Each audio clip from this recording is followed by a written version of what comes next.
Changing your primary email on your Public Service Credit Union account is a straightforward process. Follow these steps to update your email address successfully. Step 1. Log into your account. Visit the Public Service Credit Union website and log into your online banking account using your username and password. Step 2. Navigate to Account Settings. Once logged in, find the Account Settings or Profile section. This is usually located in the main menu or under your account profile. Step 3. Select Email Preferences. In the Account Settings section, look for an option labeled Email Preferences or Contact Information. Click on this option to proceed. Step 4. Update your email address. Make sure your information is protected first.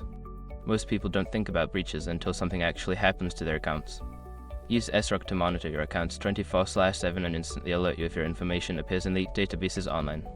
It constantly checks billions of breach data points in the background. And considering how much personal information people keep online now, it's honestly worth having. Link in the description. Step 5. Save changes.